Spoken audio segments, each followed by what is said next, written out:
메뚜기도 여름 한철이다, 이런 표현들이 있죠. 메뚜기도 여름 한철이다. 메뚜기가 여름에는 막 번식하고 활동하고 막 이렇게 활력 있게 하는 것 같지만, 여름 한철 지나가 버리면 언제 그랬냐는 듯이 이렇게 사라지는 일들이 있지 않습니까? 전성기도 한때다, 뭐 이런 의미일 것입니다. 사람에게는 전성기가 계속 있지가 않죠. 이게 메뚜기에게만 소용되는 게 아니고 우리 모두에게 그런 것 같습니다. 늘 예쁘지가 않죠. 늘 잘 되지도 않고, 늘 잘나지도 않고, 늘 좋은 일이 일어나지는 않습니다. 전성기는 늘 한때인 것 같습니다. 우리 인생사가 그렇고 자연사가 그렇습니다. 받아들여야 될 일이죠. 근데 단 하나, 신앙에서만큼은 한철 신앙이 아니었으면 좋겠습니다. 신앙에서만큼은 끝까지 갔으면 좋겠습니다. 전성기가 평생, 전성기가 계속 이어지는, 그래 전성기가 늘 오늘이 늘 우리의 신앙이 전성기가 되는. 근데 가끔씩 우리 그런 얘기 할 때 있지 않습니까? 내가 옛날에 참 뜨거웠는데, 내가 옛날에 진짜 열심히 했는데, 내가 막 전도도 하고 헌금도 하고 헌신도 하고 그때 내가 정말 열심히 했는데. 이 말은 한편으로는 영웅담처럼 들리기도 하지만, 또 한편으로 보면 메뚜기 한철처럼 자기 신앙이 그렇게 한철 신앙처럼 좀 지나갔다라는 그런 자백이 될 수도 있을 것 같습니다. 근데 우리 주위에 그렇게 한때의 뜨거움으로 사는 분들이 굉장히 많은 것 같습니다. 오늘 보는 이 히브리서 본문이 쓰여지는 이 시대도 그렇습니다. 많은 사람들이 주님께 나아왔습니다. 그런데 그 시대가 엄청난 핍박이 있을 시대였거든요. 근데 그 핍박 때문에 주님을 사랑한다고 했던 사람들이 다시 유대교로 돌아가 버리는 일들이 생겨나는 것입니다. 세례도 받고 하나님의 은혜 가운데 성찬도 참여하고 다른 사람을 가르치기도 하고 다른 사람들을 옳은 길로 인도하기도 하고, 내가 참 저 사람 때문에 신앙생활한다 라고 하는 그런 인정을 받았던 사람들인데, 핍박 때문에 다시 유대교로 돌아가는, 다시 기독교를 떠나버리는 그런 일들이 생기는 것입니다. 공동체 안에 큰 혼란이 생길 수밖에 없죠.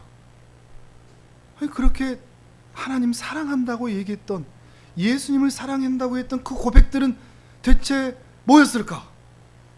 그렇게 열심히 하나님 사랑하면서 기도하면서 예배드렸던 그때 그 사람의 그 신앙은 뭐였을까? 근데 왜 내가 그렇게 따르던 그 사람이 힘들다고 무섭다고 다시 유대교로 돌아간다는 말인가? 이 기독교 신앙이라는 게 대체 뭔가? 이런 혼란과 고민들이 공동체 안에 있었던 시기였습니다. 그런 시기에 이 히브리서가 쓰여진 것이죠. 한때 신앙, 한철 신앙으로 사는 그런 사람들이 그때에도 있었다는 것입니다. 근데 신앙은 한철 신앙이 되어서는 안 됩니다. 끝까지 가는 것입니다. 그때 아무리 뜨거웠어도, 그때 아무리 전성기였어도 끝까지 가지 않는다면 그 신앙은 진실한 신앙이 아니라는 것입니다. 오늘 본문을 다시 한번 읽어보시겠습니까? 11절을 같이 읽어봅니다. 시작. 우리가 간절히 원하는 것은 너희 각 사람이 동일한 부지런함을 나타내어 끝까지 소망의 풍성함에 이르러. 아멘. 우리가 간절히 원한다 그러죠. 교회의 지도자들일 것입니다. 히브리서의 저자일 뿐만 아니라 교회의 지도자들이 간절히 원하고 있습니다. 너희 각 사람이 부지런하게, 12절에 보면 게으르지 말고 부지런하게 끝까지 소망을 품고 너희가 갔으면 좋겠다, 이 말을 하고 있는 것이죠. 여러분 인생에도 그런 분들이 있지 않습니까?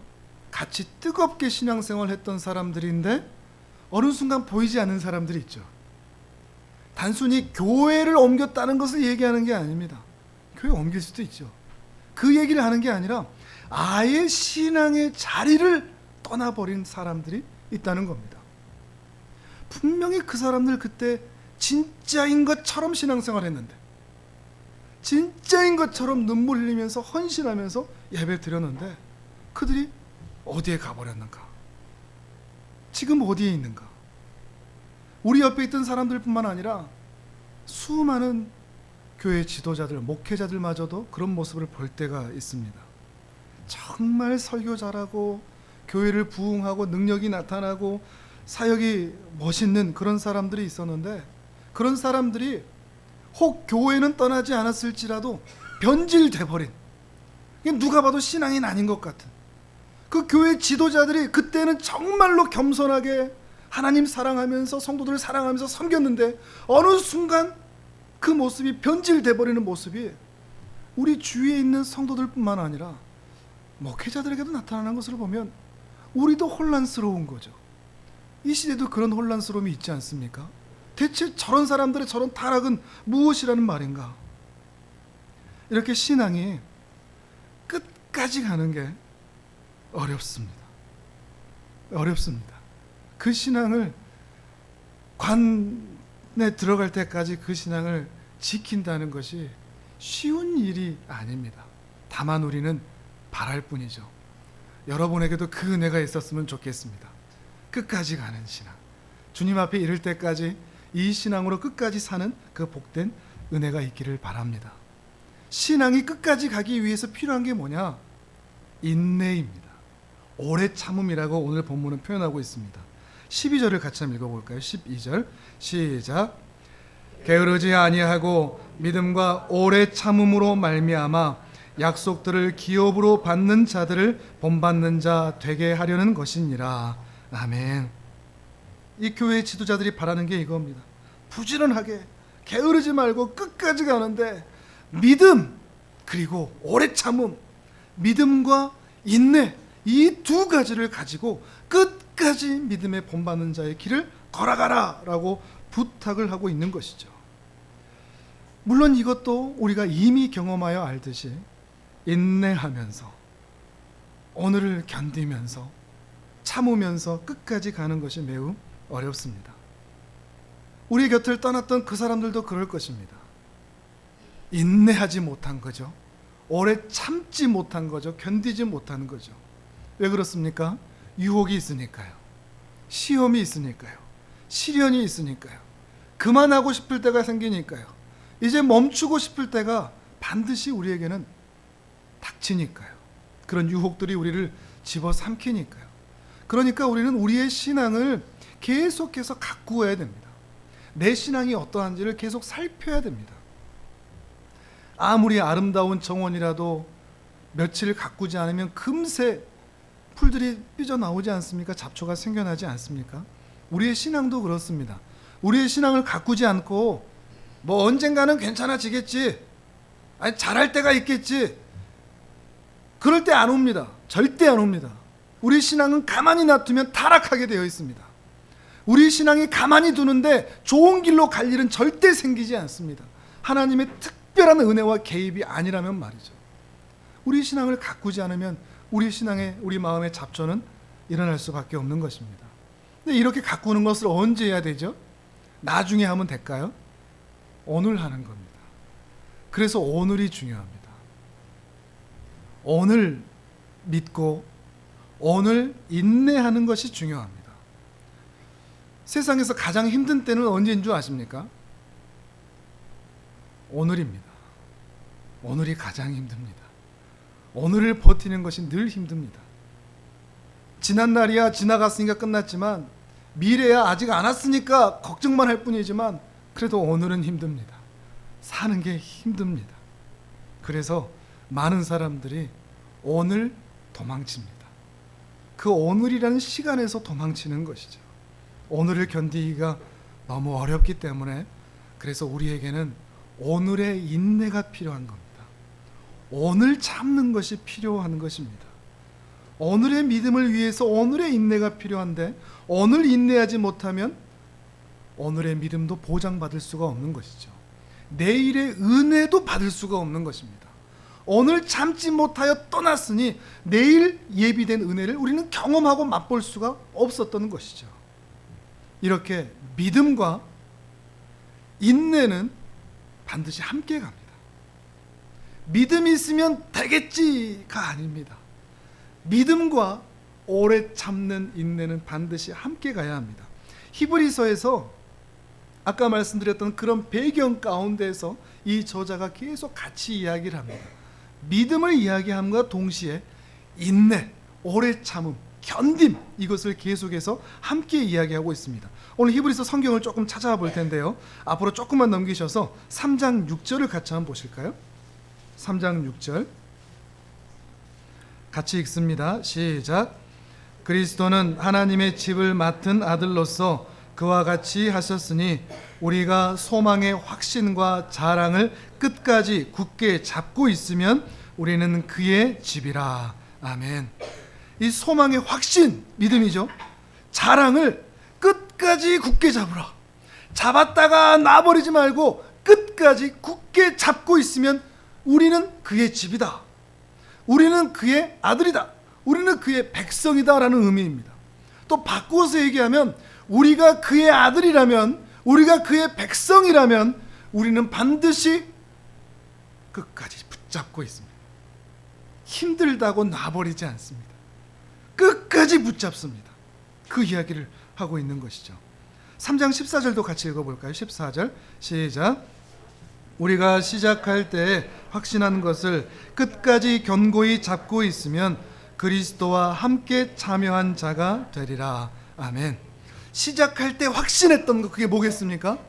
복음이죠. 그 복음을 견고히 끝까지 잡고 있으면 그리스도와 함께하는 자라라고 얘기합니다.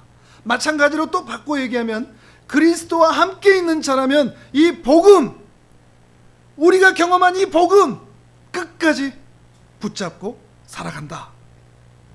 그 믿음과 인내는 이렇게 함께 간다라고 얘기를 하는 것입니다. 또한 오늘의 이 믿음, 오늘의 이 인내는 내일의 믿음과 내일의 인내로 이루어진다고 말을 합니다. 신자가 당연히 오늘을 믿음으로 사는 것은 당연하죠. 그래서 히브리서 기자가 하박국서를 인용하면서 믿음으로 사는 것을 얘기하는 게 있거든요. 히브리서 또 10장 38절을 읽어볼까요? 10장 38절 같이 읽습니다. 시작. 나의 의인은 믿음으로 말미암아 살리라.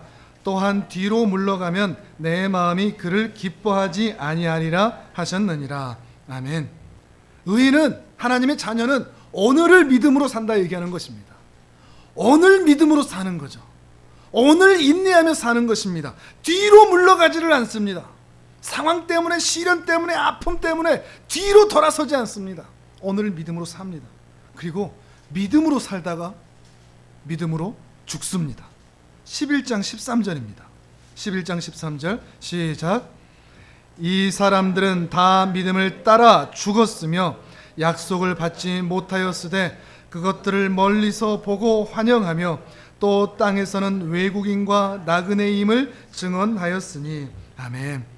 히브리서 11장은 믿음의 사람들에 대한 얘기가 나오거든요. 그리고 그들에 대해서 뭐라고 얘기하느냐? 이 사람들은 다 믿음으로 살았는데 다 믿음으로 따라 죽었다 얘기합니다. 믿음으로 시작한 사람은 그 긴 인생 여정을 마칠 때까지 끝까지 믿음으로 살다 믿음으로 죽는다. 마지막 순간에도 믿음으로 마친다. 시작도 믿음이요, 과정도 믿음이요, 마지막도 믿음이라는 것이죠. 한철 뜨거운 신앙으로 살았던 사람들에 대해서 비난할 마음 전혀 없습니다. 왜냐하면 그 모습이 내 모습이 될 수 있거든요. 나는 안 그럴 것이라고 내가 장담할 수가 없거든요. 그 누가 우리의 신앙을 장담할 수 있겠습니까? 그러니 우리도 한철 신앙처럼 올라갔다 내려갔다 하는 사람들 향해서 비난할 필요 없습니다. 질책할 필요도 없습니다. 나도 그런 연약함이 있음을 알고 주님의 은혜를 더욱 구할 수밖에 없는 것입니다. 안타까운 것은 지도자들에게도 이런 모습이 나타난다고 하지 않았습니까? 옳은 곳으로 이끌어야 할 이 지도자들, 목회자들에게도 이런 모습을 볼 때가 있다는 것입니다. 그러니 공동체는 이 지도자들을 잘 살필 필요가 있습니다. 히브리서도 그 말씀을 하고 있습니다. 13장 7절입니다.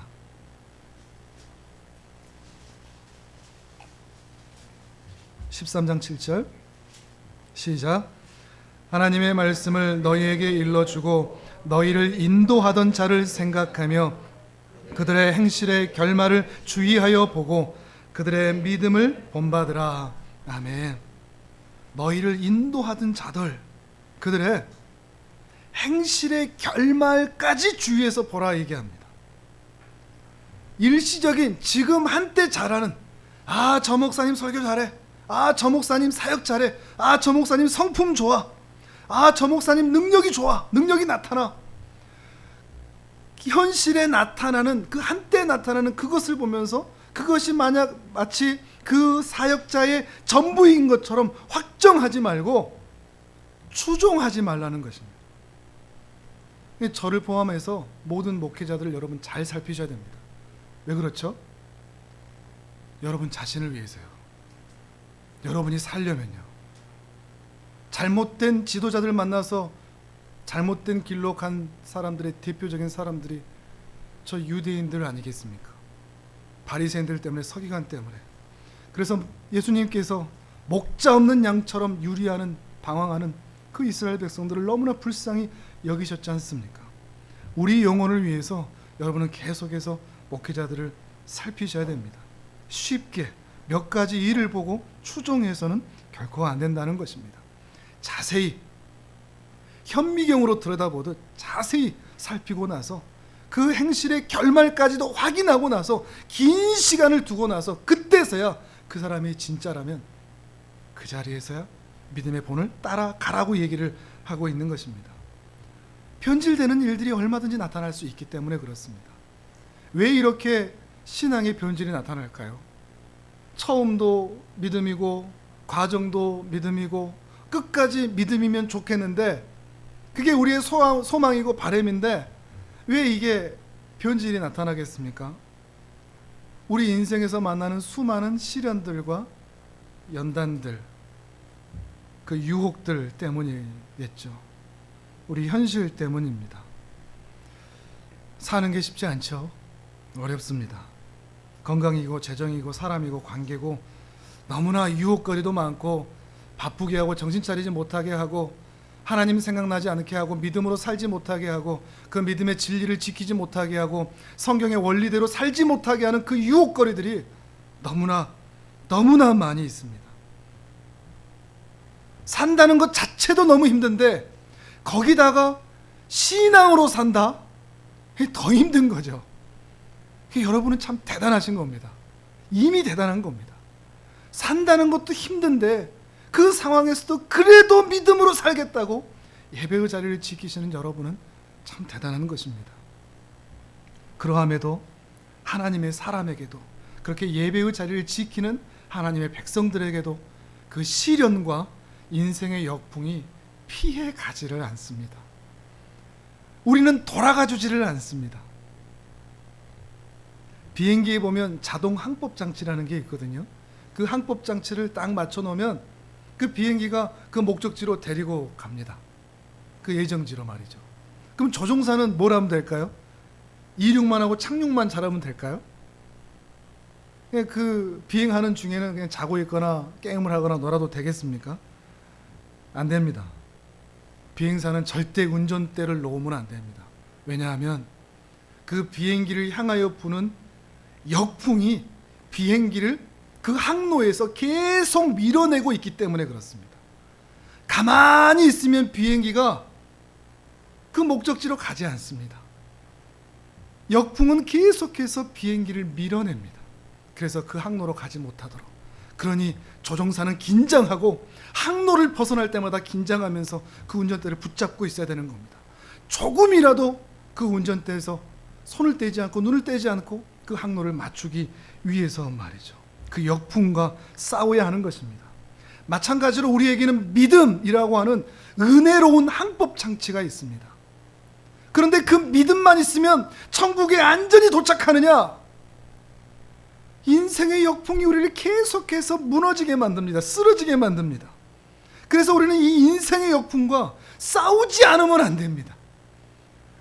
그것을 거슬러 가지 않으면 안 됩니다. 정신 차리지 않으면 안 됩니다. 내가 가는 이 길이 바른 길인가? 내가 하는 이 선택이 그 항로에 맞는 선택인가? 아니면 그 역풍들의 나를 그 정상 항로에서 밀어내버리는 세상의 바람에 떠밀려서 엉뚱한 길 가는 것은 아닌가? 내가 누구와 동행해야 옳은가? 내가 어떤 삶을 살아야 옳은가? 내가 어떤 결정을 해야 항로 안에 있는 것인가? 매번 결정하지 않으면 안 되는 것입니다. 이 싸움이 참 힘듭니다. 그게 믿음으로 산다는 거니까요. 그렇게 살아내야 되는 거니까요. 그런데 말이죠, 이 인생의 역풍 때문에 너무 힘든데 이 인생의 역풍이 내 믿음을 더 단단하게 만들어줍니다. 참 역설이죠. 인생의 항로에서 멀어지게 만드는 그 인생의 역풍들이 오히려 나중에 보니까 내 믿음을 더 단단하게 만들어준다는 거죠.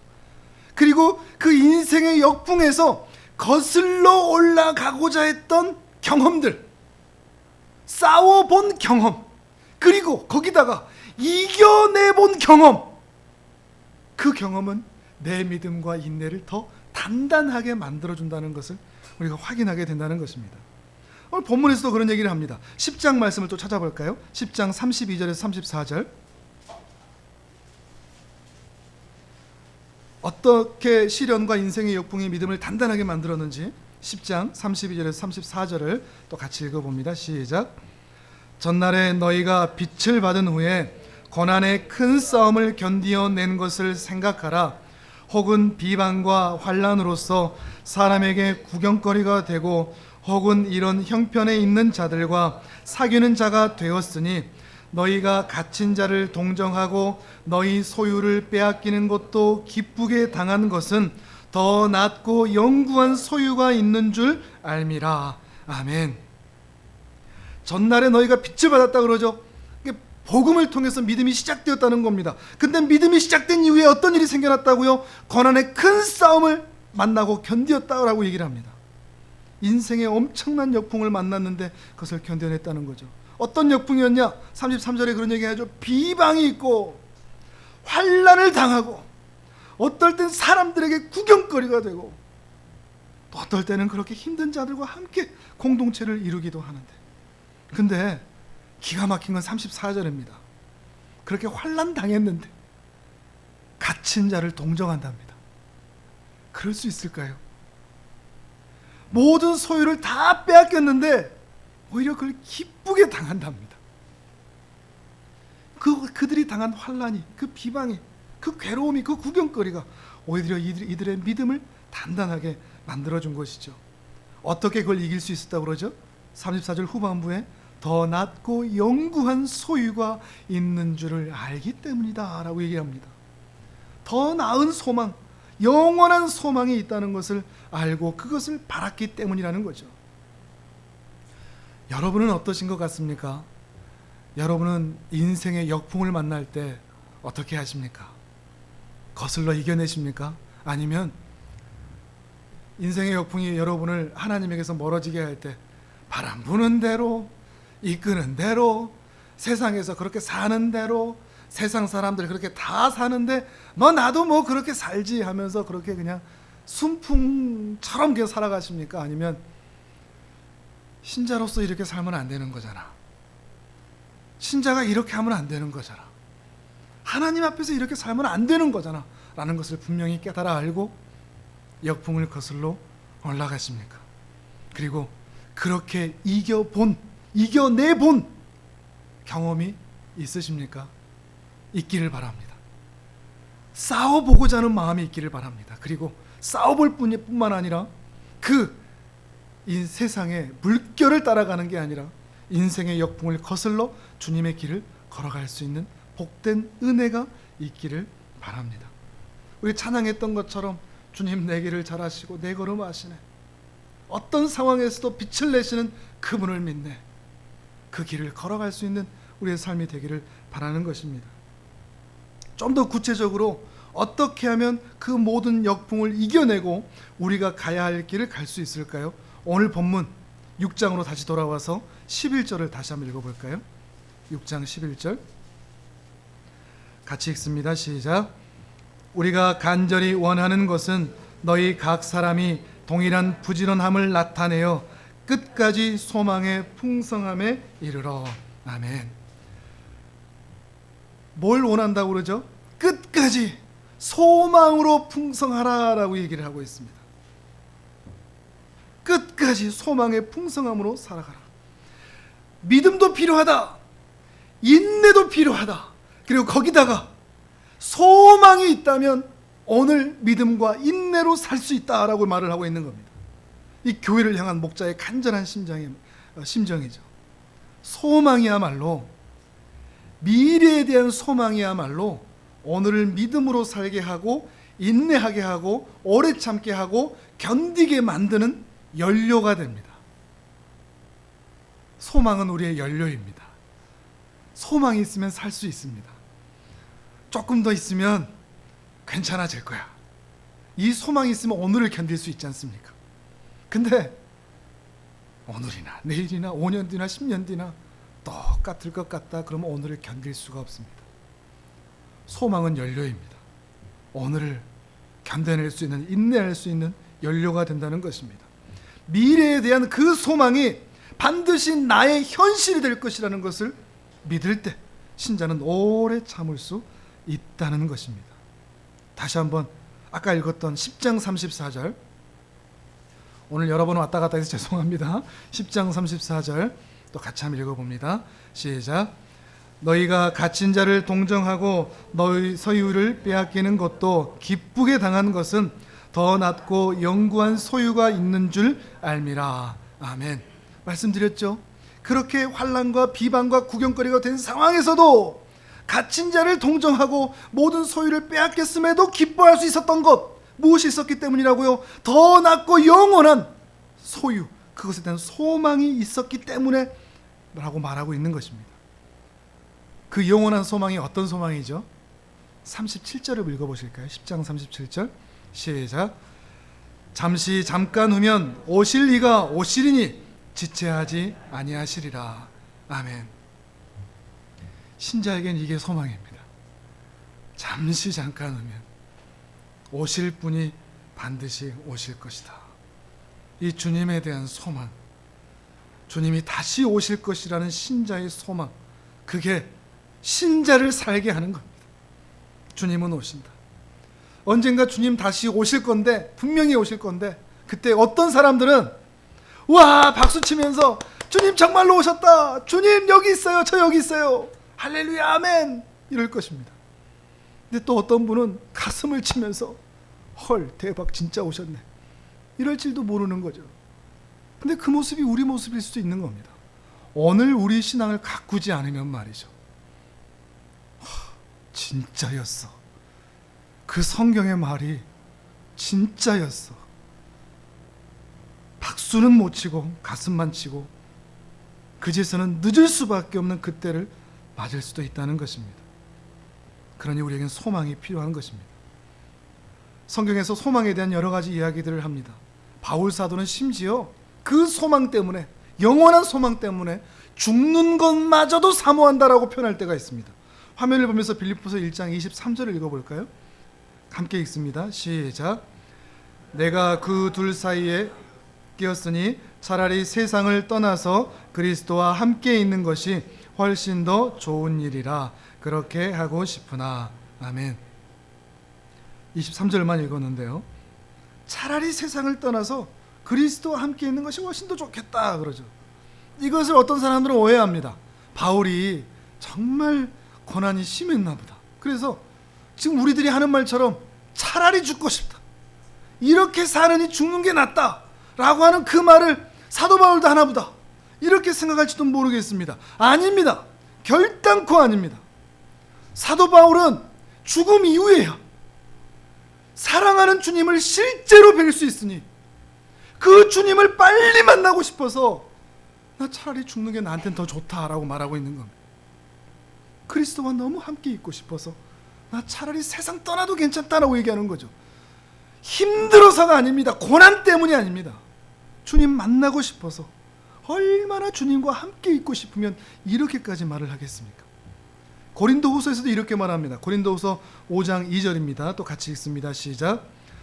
참으로 우리가 여기 있어 단식하며 하늘로부터 오는 우리 처소로 덧입기를 간절히 사모하노라. 아멘.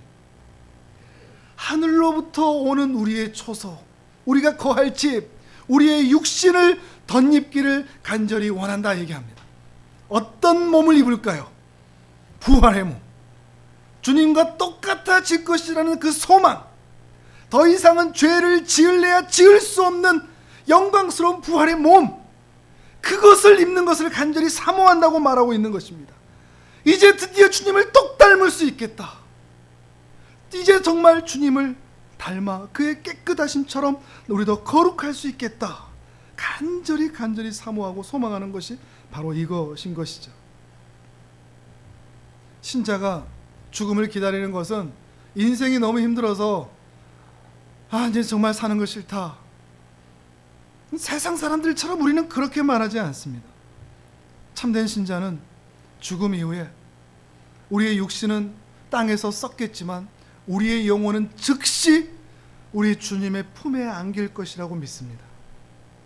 그리고 영원히 하나님께서 그 나라를 완성하실 그때, 그날에 우리의 썩었던 육체와 그리스도의 품에 있었던 우리의 영혼이 다시 만나 주님이 입으셨던, 부활하셨던 그 동일한 몸을 우리도 함께 입고 그 예루살렘, 새 예루살렘 성으로 들어가게 될 것을 소망하는 것입니다. 이게 신자의 소망입니다. 언젠가 그날이 온다. 더 이상 죄를 지을래야 지을 수 없는 이 연약한 육신과 영으로 살지 않고 하나님의 은혜로 살 수 있는 그 복된 날이 그날에 반드시 올 것이다. 주께서 나를 그리스도로 옷 입혀 주실 것이다.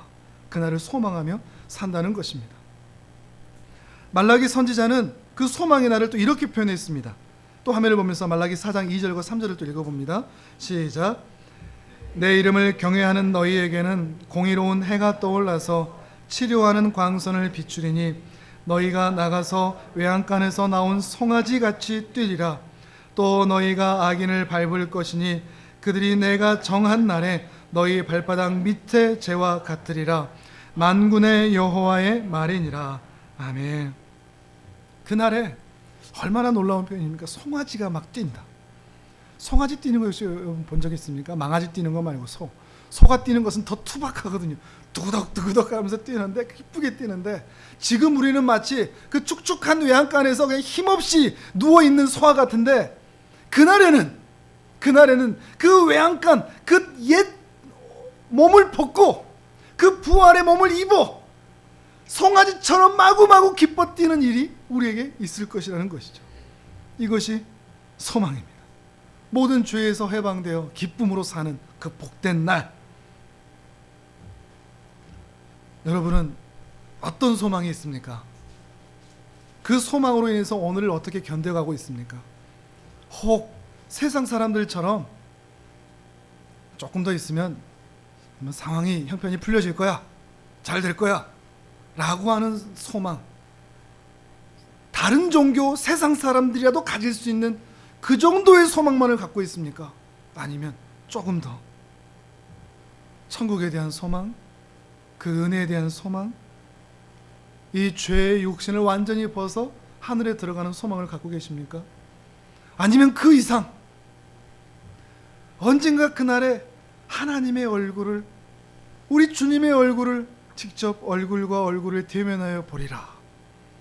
분명히 봤는데 돌아서서 또 보고, 돌아서서 또 보고, 돌아서서 또 보고 싶은 우리 주님, 그 주님을 대면할, 직접 뵐 수 있는 그날이 올 것이다 라는 그 소망, 그 소망을 가지고 오늘을 인내하면서 살아가고 계시는가 하는 것입니다. 그 소망이 있을 때 오늘을 인내할 수 있습니다. 오래 참을 수 있습니다. 그 고난이 무엇이든, 그 고난의 내용이 얼마나 무겁든 이겨낼 수 있다는 것입니다. 신자에게 죽음은 다른 것입니다. 장례식장 가면 세상 사람들은 막 울지 않습니까? 근데 신자들의 장례식장은 그렇게 많이 울지 않습니다. 왜냐하면 저를 예로 들면, 제가 장례식장에 제가 죽었다 그러면 사람들은 와서 슬퍼해 줄 수 있지만 저는 그 순간에 뭘 하고 있을까요? 이 땅에서 경험해 보지 못한 엄청난 환영과 환대, 천사들이 마중 나서 빵빠레를 불고, 정말로 그렇게 할지는 모르겠지만 나를 맞아주고 나는 기쁨의 자리로 들어가는 것 아닙니까? 저는 슬프지 않습니다. 저는 그날이 너무나 행복한 날, 세상에서 경험할 수 없는 그 기쁨을 경험한 날이 저한테는 그날이 되는 겁니다. 신자들은 그 죽음을 경험한 그 신자가 그리할 것을 알기 때문에 육체적으로는 안타깝고 그립지만 영적으로는 오히려 축하해 주는 것입니다. 장례식장이 다르죠. 우리는 지나치게 울지 않습니다. 꺼이꺼이 울지 않습니다. 우리에게는 그날이 소망의 날이 되는 것이니까요. 여러분, 오늘 집에 돌아가셔서 히브리서 11장을 꼭 한번 읽어보셨으면 좋겠습니다. 11장에는 믿음의 사람들 이야기가 쭉 나오거든요. 근데 그들이 믿음의 영웅들의 얘기가 아니라 우리와 똑같이 이 땅에서 고난과 질곡과 인생의 역풍을 만나 살던 우리와 똑같은 사람들의 이야기입니다. 그들은 무엇을 믿었으며, 그들은 어떻게 오래 참았으며, 그들은 무엇을 소망하며 살았는지를 확인해 보시길 바랍니다. 그러면서 나도 이렇게 믿어야 되겠다, 나도 이렇게 소망해야 되겠다, 나도 오늘을 견뎌야겠다, 인내해야 되겠다, 조금 더 참고 견뎌야 되겠다, 이 믿음으로 사는 그런 도전을 받으실 수 있기를 바랍니다. 우리 사랑하는 성도님들은 한때 신앙, 한철 신앙으로 끝나지 않으시기를 바랍니다. 끝까지 가시기를 바랍니다. 천국문, 그 영광스러운 문을 반드시 통과하시기를 바랍니다. 그 은혜로 남은 평생 주님의 은혜 가운데 살 수 있기를 주님의 이름으로 축복합니다. 아멘.